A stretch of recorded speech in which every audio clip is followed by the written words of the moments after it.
बारिश का कहर। बारिश के दिन थे। कभी धूप निकलती थी तो कभी छाव आती थी। इसलिए कब जोर से बारिश आएगी इसका किसी को अंदाजा ही नहीं था। एक दिन अचानक सवेरे के वक्त आसमान में बादल घिर आए और जोर जोर से बारिश होने लगी। आधे घंटे तक जोर से बारिश आई और फिर थम गई। राखी ने अपना टिफिन पैक किया और वह ऑफिस जाने के लिए निकली। राखी अपने पति राकेश और बेटे सोनू के साथ रहती थी। मुंबई में वे एक छोटे से 2 कमरे के किराए के घर में रहते थे। राकेश और राखी का पगार बहुत कम था, इसलिए किराया और घर का गुजारा मुश्किल से हो पाता था। 2 दिन से उसके पति को बुखार आ रहा था। बुखार थोड़ा तेज था, इसलिए राखी ने अपने बेटे सोनू को उस दिन स्कूल नहीं भेजा। ऑफिस जाने के पहले उसने राकेश और सोनू के लिए खाना बनाकर रख दिया था। सोनू 5वीं कक्षा में पढ़ता था, लेकिन वह बहुत शरारत था। पति को बुखार में अकेला छोड़ना संभव नहीं था और सोनू को स्कूल भेजना भी मुश्किल था। घर सोनू के भरोसे पर छोड़ने के अलावा कोई रास्ता भी नहीं था। ऑफिस जाना भी ज़रूरी था, क्योंकि पिछले हफ्ते ही 2 छुट्टियां हुई थी। सोनू ने अपने माँ से कहा कि माँ, तुम ऑफिस चली जाओ, मैं अपने पिता का दिन भर ख्याल रखूंगा, लेकिन तुम जल्दी घर वापस आना। उनके घर से स्टेशन 15 मिनट के दूरी पर ही था, लेकिन उस दिन राखी ने जल्दी स्टेशन पहुंचना चाहिए, इसलिए उसने घर के सामने से रिक्शा पकड़ा, क्योंकि बारिश फिर से कब शुरू होंगी इसका उसे डर था। रिक्शा पकड़कर वह स्टेशन पहुंची।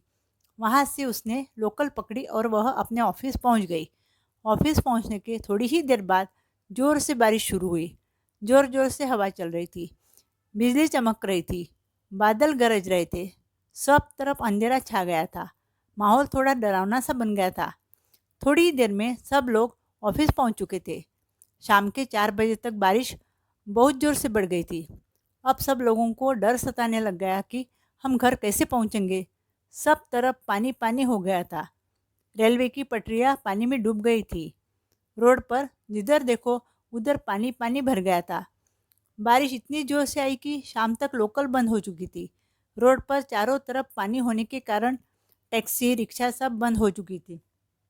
अब राखी को चिंता सताने लग गई। वह बार बार भगवान को याद कर रही थी।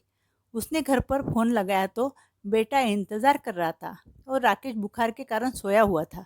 ऑफिस की छुट्टी हो गई। जिनके पास गाड़ियाँ थी वे अपने अपने घर के लिए निकल चुके थे। जो रुके हुए थे उन सबको ऑफिस के कैंटीन से चाय और नाश्ता दिया गया। देखते ही देखते अब रात के 8 बज चुके थे। बहुत कम लोग ऑफिस में बैठे हुए थे। बारिश थमने का नाम नहीं ले रही थी। अब रात के 10 बजे थे। रात का खाना भी उन्हें कैंटीन से ही मिल गया। रात भर वे सब ऑफिस में ही रुक गए। दूसरे दिन भी बारिश रुकी नहीं, इसलिए दूर से आने वाले लोग ऑफिस नहीं आए। इस दिन भी सब लोग शाम तक ऑफिस में ही रुके रहे। अपने ही ऑफिस के एक कर्मचारी की गाड़ी में बैठकर राखी थोड़ी दूर तक जाकर उतर गई। वहाँ राखी रिक्शा का इंतज़ार कर रही थी, पर बहुत देर रुकने के बावजूद भी उसे कुछ नहीं मिला। देखते ही देखते रास्ते पर का पानी बहुत बढ़ गया। आखिरी में उसकी एक सहेली पास में ही रहती थी। उसके घर राखी पैदल चली गई। अभी रात के 8 बज चुके थे। राखी ने अपने पति को फ़ोन लगाया, तब पति ने कहा कि सवेरे के मैंने जो खाना बनाया था उसमें से सिर्फ सवेरे की एक ही रोटी बची थी। वह मैंने सोनू को खिला दी। तुम्हें याद करके बहुत रो रहा था और अभी वह सो गया। रात भर राखी सो नहीं पाई। बार बार घर की याद उसे सता रही थी। तीसरे दिन सवेरे जब बारिश रुक गई, उसके थोड़ी देर बाद राखी ने एक रिक्शा पकड़ी और वह घर पहुंच गई। घर पहुंचते ही उसे दिखा कि घर के अंदर पानी भर गया है। अनाज से भरी बोरियां पूरी भीग चुकी थी। पहनने के कपड़े भीग चुके थे। घर में कहीं जगह पर पानी गिर रहा था। माँ को देखे बराबर सोनू उससे जाकर लिपट गया। राखी ने देखा कि उसका शरीर तो तप रहा था। तब राकेश ने बताया कि घर में बहुत पानी पानी हो गया था। वह अकेला ही पानी अंदर से बाहर फेंक रहा था। पानी फेंकते फेंकते वह पूरा भीग चुका था। उसके कारण उसे सर्दी हुई और तेज बुखार आया। तुम्हें याद करके बहुत रो रहा था। राखी ने पहले तो घर का पानी बाहर फेंक दिया। बाद में वह सोनू और पति को लेकर डॉक्टर के पास गई।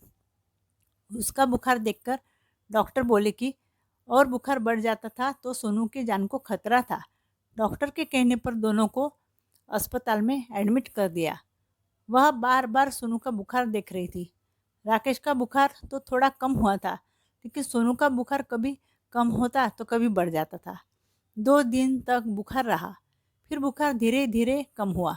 लेकिन राकेश और सोनू, इन दोनों की हालत देखकर वह बहुत दुखी हुई और मन ही मन सोचने लगी कि अगर मैं उस दिन ऑफिस नहीं जाती थी तो आज मुझे और मेरे परिवार को बारिश के कहर के कारण जिन मुसीबतों का सामना करना पड़ा वह नहीं करना पड़ता था। इस कहानी से हमें यह सीख मिलती है कि जीवन में कई बार इंसान को पैसे या परिवार सेहत में से किसी को चुनना पड़ता है, तो उस वक्त इंसान ने पैसों से ज़्यादा परिवार या सेहत को महत्व देना चाहिए। क्योंकि पैसा तो बाद में भी कमाया जा सकता है, पर अगर परिवार का कुछ नुकसान हुआ तो उसकी भरपाई कर पाना नामुमकिन है। अगर आपको मेरी कहानी पसंद आई हो तो प्लीज़ मेरे चैनल को लाइक कीजिए, शेयर कीजिए और सब्सक्राइब कीजिए। Thank you.